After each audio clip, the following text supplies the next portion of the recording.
Welcome in, everyone, and thank you for listening to the 239th ever episode of the Missouri Sports Podcast, brought to you by 106 Apparel and recording from the Revel Advertising Studio in beautiful Springfield, Missouri. I'm one of your hosts, Cameron Albert, alongside my good friend and fellow Mizzou fan, Kyle DeVries. How you doing today, Kyle? I'm doing great, Cameron. How are you? I'm doing well. It's officially portal season. Oh, yeah. Real Transfer portal. Yeah, it's hot and heavy. Yeah. Transfer portal. Snuck up on us this year. Yeah, I'm okay with that. I like being occupied with other things at the beginning of March. Yeah, in previous years, Mid-March. it's like I'm like desperate for it. Yeah. Let's see. What all do we have to talk about? We have a little bit of football news and some players that have departed Mizzou basketball, a player that is joining Mizzou basketball, and maybe some potential other transfers that might be in the mix. Before we get to all of that, don't forget to subscribe on YouTube, leave us a review wherever you listen to us, and of course you can support us on Patreon, patreon.com/MissouriSportsPod. Kyle, we just have a few football things to mention before we move on to basketball transfer portal and all that. Mizzou hired a new offensive line coach, Brandon Jones, previously of Houston. Old offensive line coach, went to Purdue, is that right? To coach with Ryan Walters. And so now we've got former Houston O-line coach and co-offensive coordinator, Brandon Jones. Yeah, I think it's a solid hire. I think sometimes with position coaches, it's just good to make a change. I think the offensive line just had been a little stale production-wise. I think the talent's there. I think Jalen Foster is probably one of the best tackles in the SEC. He probably should be in the NFL right now. So there's clearly a lot of talent to work with. So I'm excited to see what a new coach can do to maybe kind of stir up the sense of urgency a little bit and get these guys to perform better than they have been because they are going to be needed this year. Yeah, I was kind of looking at Coach Jones and his coaching history. No real connection to anybody else on the Mizzou staff. Seems like in the Drinkwitz era, there's always some kind of connection. They coach together, at Auburn or NC State or something. No real connection there, but it seems like he had just kind of been super solid at Houston and had earned more responsibilities over the years. He was there for 4 seasons, had numerous all-conference players on the offensive line. He sent 2 offensive linemen to the NFL in his time at Houston, and it is worth noting that guard from Houston's offensive line, who was all-conference last season, Cameron Johnson, is in the transfer portal and has an offer from Mizzou. So that would be nice, even though not a Power 5 conference, but all-conference offensive lineman. If Mizzou could add him with a familiar coach, get things going early, I wouldn't mind that. Yeah, and that's like probably the biggest area of opportunity too, is just on the interior of the line. I think we're pretty set with Foster and Marcellus Johnson on the outside on as tackles. I think we're set there. But Missouri's going to need some help on the interior, in my opinion, and so I think that would be awesome if he'd want to follow his coach. It's a little, 4 years at Houston. That's kind of a long time to be offensive lineman coach in one place anywhere. So I'm curious why. Maybe he just liked it there and never looked for any other opportunities to move up. But this is a chance for him to get into the SEC. And maybe can open up some opportunities for him down the road. He did get that co-offensive coordinator title added. I'm assuming that came with a pay raise at some point. Probably. So, but yeah, welcome aboard, Coach Jones. As we were kind of looking through the week of Mizzou football, obviously not a whole lot going on right now, except what we did find was there's like a little bit of rumbling about, maybe this is shaping up to maybe be a special season for Mizzou football. You've been hearing a little bit of this? Yeah, I have seen some podcasts out there talking about how Missouri has a lot of talent returning on the defense. And so that's obviously a very easy thing to point to, is like returning talent. And, Missouri's defense was a lot better last year than I think anybody thought, maybe even including us. And we were really high on them coming into the season. So Missouri's defense far surpassed expectations. They pretty much held on to everybody and only added to it, really. So, expectations are going to be high, and it makes sense that, maybe people on the outside have started to notice that a little bit. Yeah, so when I'm thinking about this a little bit and thinking about kind of the hype train spinning up, I think two things. First of all, for me personally, way too early. Like, if I start getting excited about Mizzou football in March, April, that's scary because it's a long time till the season kicks off, and I won't know what to do with myself. Also, I can't help but think about the question marks on offense and just how no offense in the Drinkwitz era has really put it all together and been like, the show, basically. Yeah. And I just feel like I have my reservations until we see that. Yeah. And, we still have a quarterback battle. Don't know what's going to happen there. And I would be all aboard. I would be starting the hype train, getting it going, getting it revved up if we had a little bit more assurance on the offensive side, I think. That's fair. I think having an offensive coordinator, there are things that kind of give me hope, and maybe that's fool's gold a little bit, because I think your point is completely valid. We're 3 or 4 years into this thing, and for a coach that's been known for his offensive prowess, it's been pretty disappointing. However, there has been just enough change from in this offseason that makes you think like, okay, this is something that could point to something different, a little bit more talent at quarterback. No matter who wins the job, whether it's Garcia or Horn, I think there's going to be a little more pedigree in there, a little more talent. I would guess I'm not completely writing off Brady Cook, but I kind of am. And at the same time, if we got much from our offense last year, I think we probably could have won a few more games. So I think we were in some close games last year, some games we probably should have won and didn't, and then a lot of returning players on defense.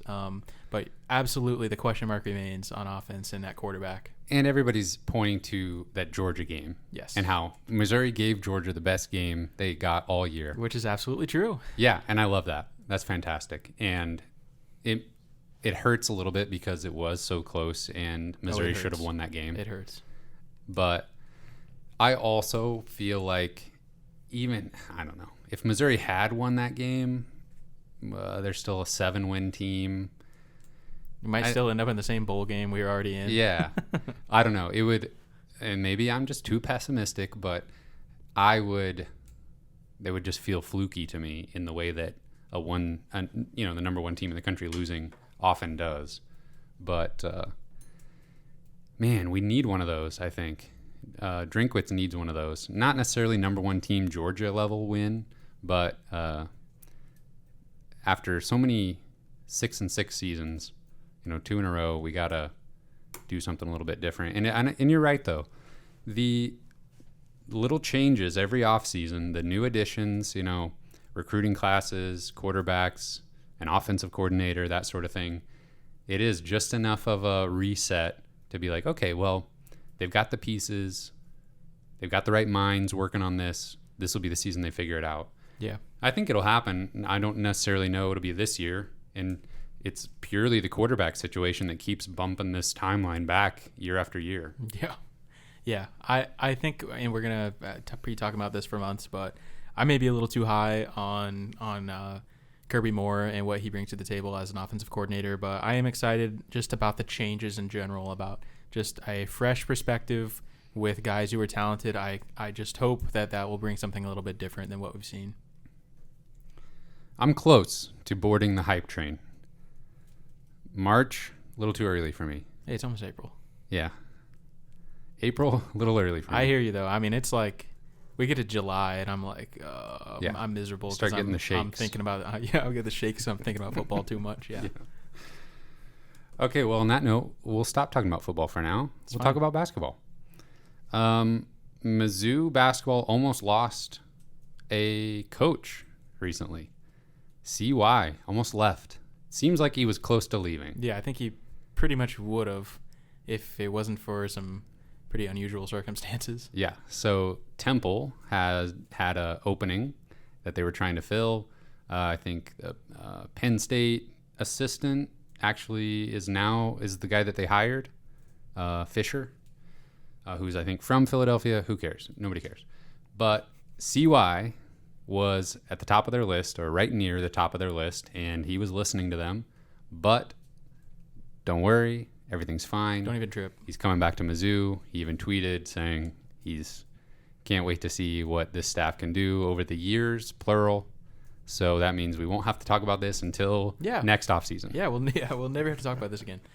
I mean, you got to love that tweet. I don't think that it's like he was, annoyed he was having to come back to Missouri to be an assistant coach. I'm sure he loves, coaching with Dennis and being a part of a program that's on the rise. That's got to be fun, and he'll have plenty of opportunities. And I think it was smart to not take an opportunity if he felt like there was any chance, he was walking into something kind of unstable, which it sounds like Temple has a little bit of instability right now. Yeah, no university president. That would probably give any coach pause before they signed a deal. And I don't know, I think when you're a fan of Missouri or any program and you look at the assistant coaching pool, you look at the staff and you think, okay, yeah, if we're good enough, some of these guys are going to go on to bigger and better things. Yep. But we kind of have an advantage there because CY already tried that at Georgia Southern and got fired after 4 seasons, didn't do so great. And so as much as I think he could go somewhere and succeed, his resume as a head coach hasn't been the best. Right. So that's another thing that will potentially keep him in Columbia when he might have other opportunities elsewhere. Yeah. But he's shown that he's a good enough recruiter and stuff to get a shot. This won't be the last time that we have this conversation, I think. Yeah, and when Dennis got his extension, I guess like a month ago or whenever that was, it sounded like they increased the assistant pool as well. So he got a little bump there as well. Yeah, and I don't know. If your assistant coaches' names are floating out there for head coaching jobs, that means you're doing something right. I feel like it's more of a worry on the football side. For some reason, I feel like nobody in college football is content being an assistant. Everybody wants to be a head coach somewhere.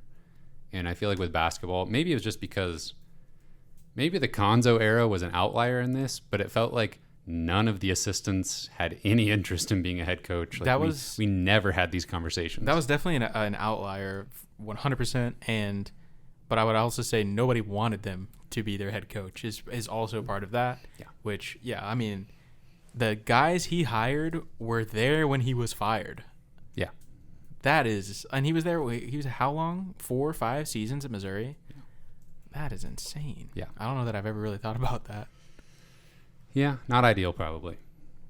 Yeah, you think before the coach gets fired. Except for Michael Porter Sr. Yeah. That doesn't count. Yeah, no.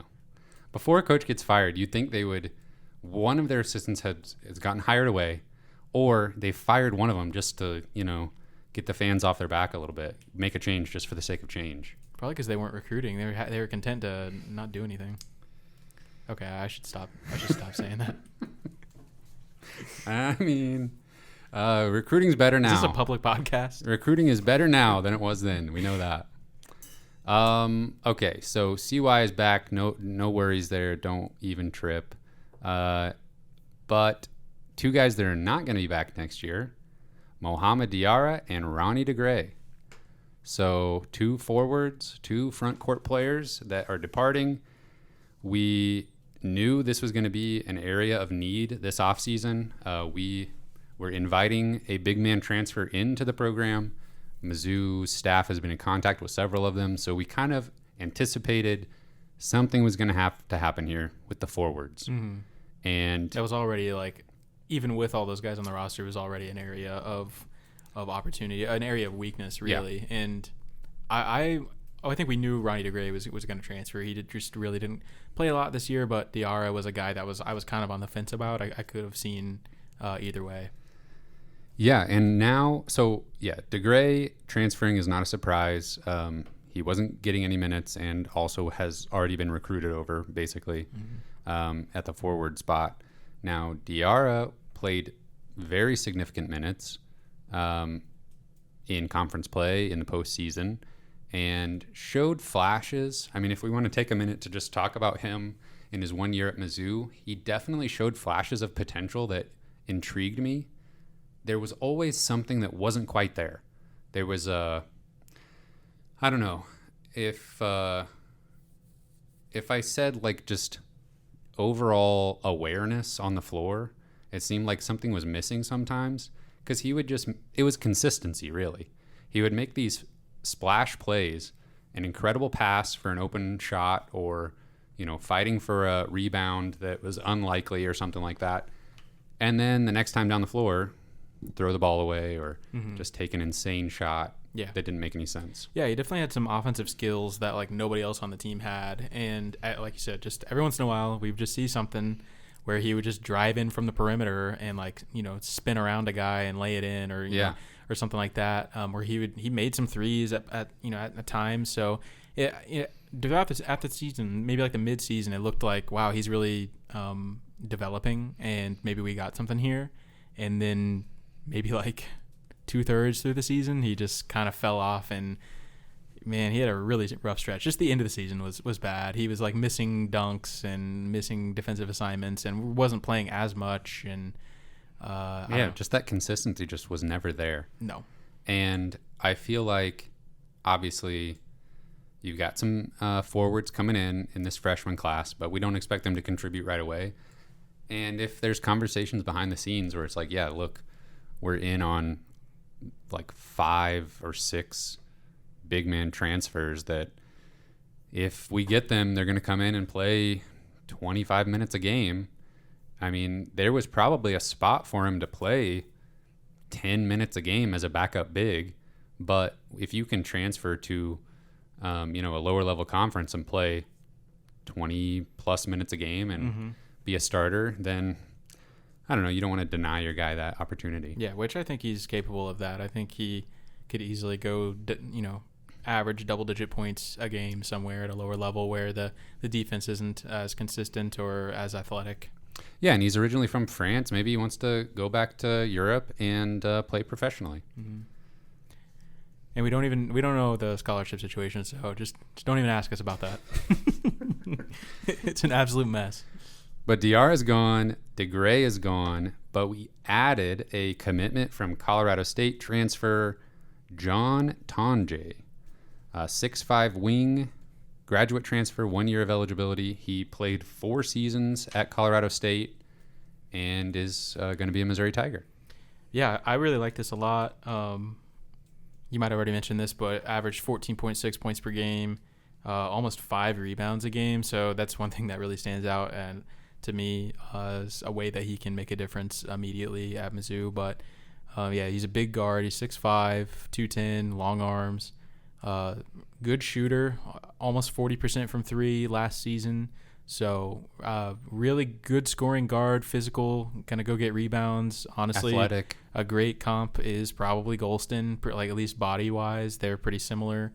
One thing I loved about Tonje's game that I saw from him, and this is pretty common clip that was going around, was him just kind of driving into the basket, kind of assessing the situation, backs out a little bit to the perimeter, and then goes back in just for this huge dunk. Like great. Kind of explosive athleticism, and he's obviously a little bit older, so he's got that experience under his belt. I'm excited about it. Yeah, I kind of love bringing in these 5th year guys. Just bring in 2 or 3 of those every year, just about, and I feel like you can't go wrong. And I feel like maybe a slightly more athletic version of Golston, perhaps. Maybe a more efficient scorer. Doesn't need as many shots to get going, perhaps. Definitely not as clutch. No, there will never be a more clutch player than DeAndre Golston, that's for sure. And there'll probably be never another player with as many yes shots as DeAndre Golston. 100%. I watched some of Tonje's highlight videos, and yes, good spot up shooter. I think he's doing his best work just catch and shoot threes and then driving to the basket. And he's also 80% free throw shooter for his career. So, and he's just super efficient. Like a true shooting percentage up there around 60%. That's really good. He can score from mid-range and finish at the rim through contact. I think we'll see him get a lot of and ones, get to the free throw line. Yeah, I think that was one thing that Missouri could have done a little bit better last year was a little more slashing, get fouled, and I think that's something that Tonje does really, really well. And hopefully he doesn't turn the ball over as much when he's dribbling in the lane. And something that I didn't see as much in the highlights was their highlights, and there still wasn't a ton of ISO. Like there was a lot of ball screen action, a lot of slashing. Really, that one play with the monster dunk was the only one of few times that it was like a true one-on-one situation. Wasn't like a manufactured play. Yeah, so I like that. I would be okay with a little less ISO from the Missouri offense next year, and a guy that can average 15 points per game in the flow of the offense without having to set up a isolation play just for him. Love that. So we got Tonje, and who else are we in on? Who else have we made contact with in the transfer portal? We talked about last week how you got to replace Demoy Hodge's three-point shooting, which we do a little bit here. But really, we're replacing Golston's scoring and defense as far as like who he would guard.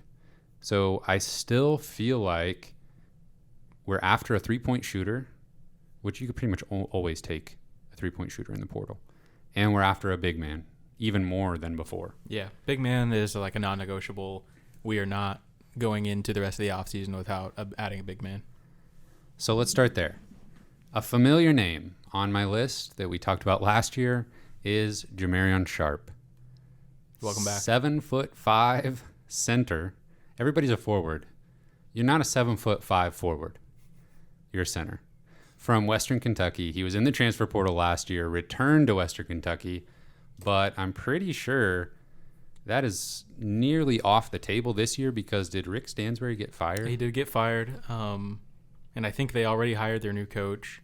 I don't know where he's from, but it did. I have heard reports that Western Kentucky is an option, which it sounds like that might be like one of the differences from last year. It was like obviously there was a coaching change. Maybe he just wants to kind of assess his options, meet the new coach. He's also declared for the NBA draft, so he's going to go through the process of that as well. So pretty much just every possible scenario is on the table for Sharp right now. And huge Mizzou connection because he played at John A. Logan Junior College. So, and we have his former coach on our staff. Last year, this was like, it was a done deal. Yeah, it seemed like it. I think we were willing to place bets it was going to happen. Jamarion Sharp and Adam Miller were going to be Missouri Tigers like this time last year. Yep. Do you feel better about it this year? Worse? About the same? Who knows? I don't think I can feel better than I did last year. But it almost feels like okay, he's gonna make the right choice this time. Yeah. I guess. Yeah. If he stays in college, then I would guess Missouri's the favorite for sure. He's gotten some attention from other schools. I know Arkansas is involved. They're involved with everybody. But he's definitely not going to be like a big scoring threat. He runs the floor pretty well, in my opinion, for someone who's 7'5". He takes 5 steps. He's at the end of the other end of the floor, but he led the country in blocks. So he's very much just probably impacting the play more so just by clogging up the middle and kind of affecting people's shots and getting rebounds and stuff more so than he's just lighting up the scoreboard. But I think that's, probably goes a lot farther than maybe some people realize, like how much that impacts the game. And I feel like Dennis Gates and company should be able to just show him, like, look, our entire defensive scheme, like, we're taking risks on the perimeter. We want to either create a steal or funnel these guys right to you for a block shot opportunity. Mm-hmm. So I feel like there's lots of tape. If you got to that point in his recruitment where you could be like, look, we will design the defense around funneling guys to you at the rim to get block shots. I feel like he's a guy like that is obviously could fit in anywhere, right. But the connections, that would have covered up so much for Missouri's defense this past year. I know it is a little depressing thinking about like how good of a match that would have been last year. Yeah. But it still makes sense in my opinion, assuming he doesn't get a surprisingly good grade from the NBA draft process. Because I mean, yeah, he's 7'5", but he's not a shooting threat whatsoever. He's not really a great match for the NBA game, in my opinion. So I think he'll stay in college, and if he does that, then yeah, I think Missouri's has a really good shot. We haven't talked about everybody yet, but do you feel like he's the most likely big man? Like, are we thinking maybe before we talk again, will we have our starter at the 5 spot for next year? I mean, it's kind of impossible to know, but I guess I'll say no. Okay. I think it'll take maybe a little bit longer. Yeah, I guess when some of these guys are involved in the draft process, that kind of stretches things out a little bit. I got a little excited because of Tonje, just like... Yeah, I mean, Tonje was not even a guy that was on my radar before he committed either. I mean, he made... Yeah, entered the portal and just was immediately committed. Yeah. Okay, so we like Sharp. Welcome him with open arms. That would be really nice to shore up a huge weakness from last year's team. 3 other big men that I have highlighted. Caden Shedrick from Virginia. He would have 2 years of eligibility. Eddie Lampkin from TCU, also 2 years. And then freshman Kellel Ware from Oregon, 3 years of eligibility. He was formerly a 5-star recruit. He's 7 foot. All these guys are some form of more traditional big man, playing the 5 spot, blocking shots, finishing lobs. We're not really talking about any stretch 5s that are going to be knocking down 3s or anything like that, which Missouri has. So right, that's kind of not a super big need, which tells me that they expect Noah Carter and potentially Kobe Brown to return. Yeah, the moves they're making, it doesn't, and maybe I'm just projecting a little bit of what I would want to see onto. We don't really know what exactly is going on behind the scenes, other than when the players tell us that they've been contacted. But it does seem like they're acting as though Carter and Kobe Brown are back. Yeah, and just looking for a traditional big. Yeah, someone can help on the boards. Yeah, so Eddie Lampkin, TCU, obviously they were a pretty good team in the Big 12 this year, and he actually left the team before the end of the season. I'm trying to pull up his profile here. So he didn't famously. Yeah, so there was a falling out between him and the coaching staff, and it was kind of messy there. So he's less efficient of a scorer than Sharp. I like that he has 2 years of eligibility left, and he is I don't know, he's a big fella. 6'11", 260 or something. Yeah. So he's a bruiser. Could do work down low for sure. I don't know. Is there any of these guys that you want to spotlight in particular? Yeah, I mean, I don't know a whole lot about a lot of these guys. Lampkin's probably the one I know the most about. But Missouri was in contact with him early on. I think they're in there. I've heard that Cincinnati is a big player as well for Lampkin. So I would say there's probably a better chance that we have Sharp than Lampkin next year. And honestly, I might prefer that, but I don't know. I think either one of those guys probably help a lot on the interior, and we probably just need somebody that can do some of the things that they're going to do. But I don't know a whole lot about the other 2 guys that you talked about. Did you talk about? You didn't. Did you mention Mostafa? Oh no, I didn't. Mostafa is forward from Coastal Carolina who averaged 12 and 10, and it sounds like they have been in contact with him as well. It was confirmed that they had a Zoom call with him or something. Yeah. So we got to get one of these guys. I mean, I would be pretty shocked if we haven't heard the name of Missouri's starter at the 5 spot next year. I would be okay with it. Has Missouri been in contact with the Wyoming transfer? I'm not sure. Ike is his last name, I think. Averaged 19.5 points per game in 2021. I think he's got all the big boys on him, so I don't know if Missouri's made contact. Sat out this past season with a foot injury or leg injury. Yeah, but he's probably one of the biggest transfers on the market right now as far as who is after him. So he's probably not a fit for Missouri, but never know. Just need somebody that can finish at the rim, block shots, and rebound. Is that too much to ask? No, absolutely not. I'm just desperate for Kobe Brown to get to play alongside a true 5. Yeah, like a true 5 that can pass out of a double team or maybe receive a pass from a double team. Yeah. Yeah. Yeah. Kobe needs somebody on the other side of the paint from him that can just catch the ball and immediately dunk it. Yeah. Now, if we look at guards a little bit here, the couple familiar names that I wanted to mention: Tamar Bates, who Konzo was recruiting a few years ago. He committed to Indiana out of high school. He is transferring, has 2 years of eligibility. Never really did a ton at Indiana, was serviceable for sure. And to be honest, I don't think he's a guy that comes in and commands starter minutes for Missouri necessarily. If he's a good fit and works into the system well, then I could see it. But I could definitely see him being a contributor, in the top 8 guys contributing for Missouri next year if he came home. Yeah. Tough guard, very good defender, pretty long. Played a decent amount of minutes for Indiana.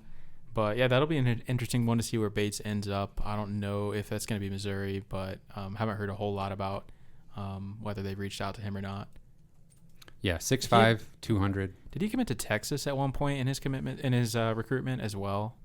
I feel like Texas was pretty heavily involved, at least. Maybe so. I can't remember. That was too long ago. Yeah, that was a while ago. Yeah, he may have committed to Texas originally and then axed out of it. I can't remember, though. That sounds familiar. So he is, I would say, more of a 2-guard probably, but good size for defense. I'd definitely take him if he wants to come back. Also, a name that's very familiar to everyone is Caleb Love. Flirted with the transfer portal last year, went back to North Carolina.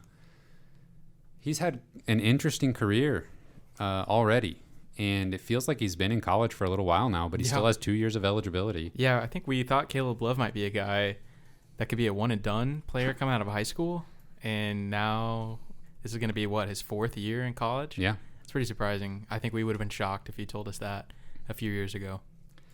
It would have made me want him on Mizzou even more. He was like our most coveted prospect ever, maybe like on this podcast. And I guess Missouri was technically second to North Carolina in his recruitment. That's what it sounds like. Yeah. With Konzo Martin doing the recruiting. Right. But we've seen that before, and sometimes, second. How close was it? Might as well be 50th when you lose out to Duke or North Carolina or Kentucky. Jason Tatum did something like that as well. Yeah, we were second to Duke for him. That feels nice. With Kim Anderson recruiting him. So that one seems a little bit fraudulent. Caleb Love, though, I want to talk about him a little bit more because 2 seasons ago, this season's still happening. We don't have a national championship yet, but he just put North Carolina on his back in March and took them all the way to the national championship game. Yes. They beat Duke in the Final Four. He had a huge game-winning 3. Yes. All-tournament team.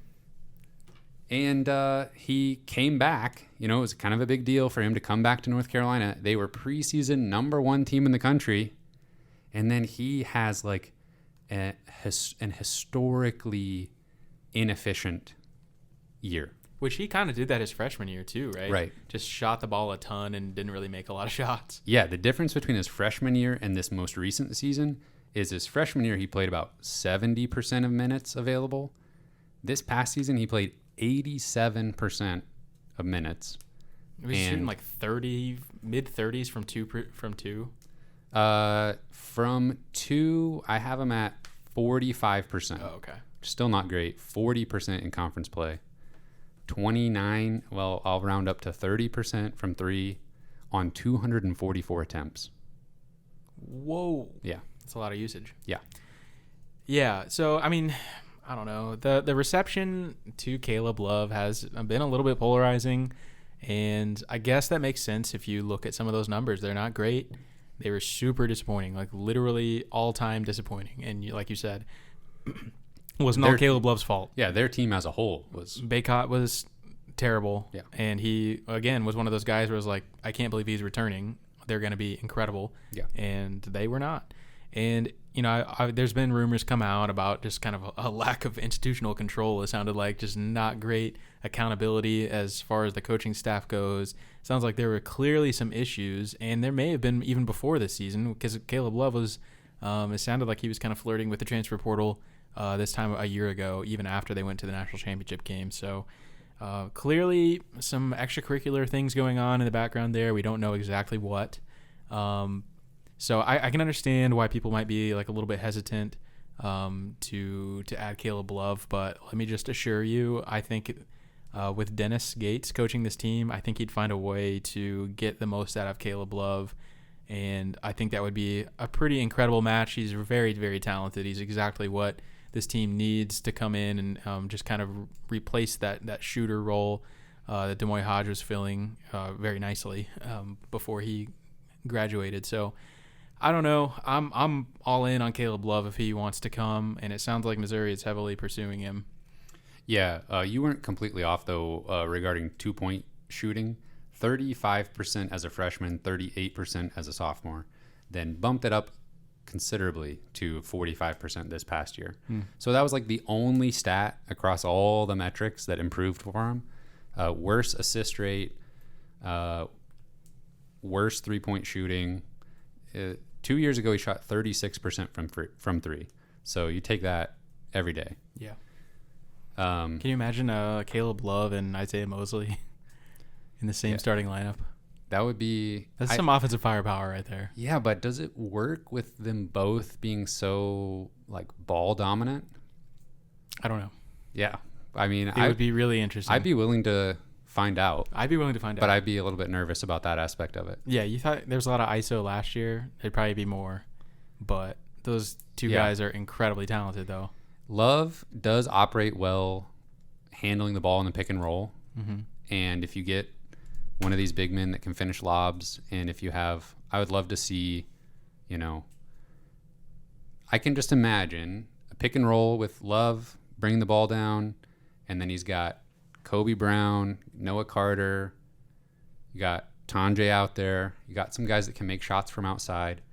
I just feel like with his ability to get to the rim, make shots from deep, he's got NBA range from three, even if it's incredibly streaky. He can knock down those shots. He can find the open man. That's probably just the best way to describe it. It's just he's just going to be streaky. Yeah. And I think volatility can be good. Yeah, you need a little bit of that. You need somebody that can just go crazy and give you, 25 points out of nowhere, give you, 12 points in the second half, something like that. Gonna have to rebound though. Yeah. Yeah, he's not known for his rebounding at the guard spot. Tamar Bates, though, pretty good rebounder as a guard. So, did I forget anybody? I feel like we got the big names there that people are going to recognize. Yeah, those are the main guys that I think Missouri's in on. Obviously, just like Tonje, anybody can commit out of the blue, but he wouldn't have been on our list. No, he wouldn't have been on our radar necessarily. Right. Okay, remind me, did we watch Caleb Love and Isaiah Mosley play against each other? Was that the same year? Yes. We watched them play for the state championship. And, yeah, that was Rockbridge with Mosley, Black, and... Harris. Yes. And Caleb Love was a junior. And they had another guy that was like a forward. I can't really remember. But Caleb Love was the star of the show for CBC that year. Yeah. And Rockbridge kind of just put it on them. Mm-hmm. Like they looked so good. And I remember at that time, I guess Mosley was that kind of like in that in-between stage where it's like we kind of thought, yeah, he's probably going to go to Missouri State. Yeah, I think he committed to Missouri State like shortly after that. Yeah. And maybe his two teammates may have already been committed to Missouri State. I think so. And then Harris goes to Kansas. Oh, my. Yeah. Konzo, what were you doing there, buddy? Anyway, yeah, we watched him play, and that was such a interesting reunion game to watch. Yeah, bring him back home. I don't know. You'd have to be pretty bad for me personally if you're like a Missouri kid who had a pretty good recruiting pedigree. Yeah. If you want to come back home, almost just even for the perception of it. Exactly. Because now you're just never going to hear the end of it. Like whenever Mosley is one of the best scorers in college basketball at Missouri State. Yeah, and it's just like that's a classic like fan thing to be like, oh, that's never something. Forgive them. I do that every year though, where I go, okay, who are those guys? Who are all the guys from the state of Missouri that Missouri missed out on? What are they doing? Might they want to transfer? Yeah. It's kind of worth it to go looking at that stuff now. Yeah, exactly. It's satisfying every once in a while. Yeah, we've seen some reunions. It's like not that uncommon now where it's like, all right, I went to the big school and I experienced that, and now I'm ready to come home and play for the home school. Cam Fletcher still at Florida State. He got hurt this past year. Fine. Yeah. I'll take him back. I want them all back. Just like your sons. Yes. Bring him home. If Courtney Ramey had eligibility, bring him back. Bring him home. What's Cartier Gordon doing? Nobody knows. Bring him home. Not playing basketball, I don't think. I don't think so either. Yeah, Courtney Ramey caused us a lot of heartache over the years. Yeah. And I thought we were going to get to play him. Play against him? Oh, yeah. Oof. We played Princeton instead, Cameron. I don't remember that. I don't remember that happening. Maybe not. Anything else here? Anything else going on this week? You been enjoying this NCAA tournament? All these upsets? Yeah, it's been fun. It's absolutely insane. Yeah, it's so unpredictable. Oh yeah, sign me up for this every single year. Oldest tournament ever. We talked about that last week, right, on the podcast.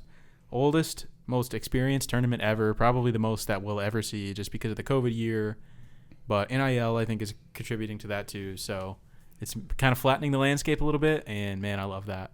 The Final Four is featuring a 9 seed versus a 5 seed. Yes. And a 5 versus a 4. Yes. Love that.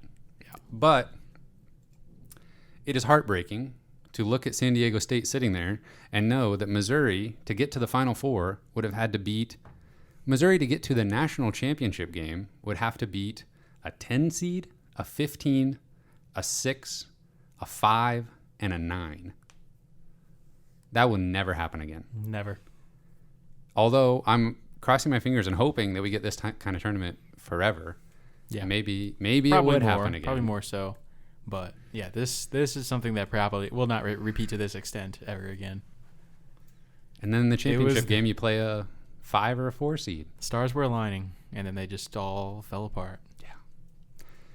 But I mean, good for FAU, 9 seed making it in. They're legit good. Yes. And I think they were like 17th in KenPom. And yes, and we knew that coming in. That was the team I ranked. Yeah. You said they deserved to be a 7 seed. They were the one I missed by 2 seed lines in the prediction thing. You knew what they were. We knew they were good. Miami has been super fun to watch. Yeah. There's like high octane offense, 3 different guys that can put up 20 plus. Mm-hmm. And San Diego State's like opposite, like their defense is incredible. Yeah. Yeah, it's been a fun tournament. Yeah. I think the first couple days of games, obviously the first round, just, madness, truly. Yeah. Love that always. But then the Elite 8 matchups are always super fun, I think. Mm-hmm. It's like we've really figured out which teams are hot right now. Yeah, there was one night in particular where I think it was maybe Elite 8 games, maybe Sweet 16 games, where there was some really, really good ones all in the same night. Yeah, Miami, I already said it, but Miami has been, I think, the highlight of the tournament for me. They've been in some of those later night games where there's nothing else going on, so you turn them on. They've been fun. Who you got winning it out of those 4? Give me Connecticut. I think that's the easy pick. It is, but we talked about them in the preview of the tournament, and I specifically mentioned them as a team that I liked to potentially win the tournament, and they were a 4 seed. And before the tournament starts, picking a 4 seed to win the tournament sounds a little dumb. Yeah, but I really do think they are one of the best teams in the country. They were completely underseeded, and I think they are actually number 1 on KenPom now. Yeah, and they had been earlier this year. Yeah. They were number 1 in the polls at one point. Really balanced. They're a system team, Cameron Albert system team. Sonogo. Good at offense and defense. Yeah. So I think they're going to win. All conference type. Good big coach. Man. Yeah. Of the 25 brackets that ESPN allows you to fill out, UConn was the only team of these 4 that I had winning the whole same. thing in any of the brackets. Oh, for sure. Should we talk about the podcast bracket group real quick? Yeah, I kind of hate to do it. I mean, the scores this year on any of these bracket competitions They're are just awful. really bad. Yeah, you could win a bracket group with like 700 points. Yeah. But the person winning the podcast bracket group right now is Ryan. So last week, Britt from, he is a Patreon supporter in the Discord. He was leading it, fell off, just completely tanked. Sayonara. Ryan has jumped up to the lead. Welcome in. And all that needs to happen for him to secure the victory is UConn not win the national championship. Right. Yep. There's one other person. Evan is in third place currently, and he picked UConn to win it. Win. So if UConn wins, Evan wins the bracket group, and if anybody else wins, then it's Ryan. We had like 50 or 60 entries into the bracket group, so pretty incredible feat to win the bracket group. Yeah, I'm looking. Yeah. Only Evan picked UConn to win the whole thing. Lots of Alabamas in there. Lots of Alabamas. All right. Good luck, Ryan. Good luck, Evan. We'll see you on the other side. Anything else? That's it. Special thank you to our Patreon supporters at the $10 level and above. Britt Treese, Brian Smith, Ryan Demore, Tristan, Ben Smith, Parker, Daddy JD, Tim Keynes, Tyler Harsel, Brandon Garofalo, Brandon Hanks, Matthew Tilley, Cooper Boyer. Thank you. Thank you very much, gentlemen. You can find this podcast on Spotify, Apple Podcasts, and Google Podcasts. We are on Twitter at Missouri Sports Pod, and you can email us at MissouriSportsPod@gmail.com. You can find our t-shirts and stickers on our online shop, MissouriSportsPod.BigCartel.com. You sound like you were singing that. How high can he go? Thank you everyone for listening. We will see you next week.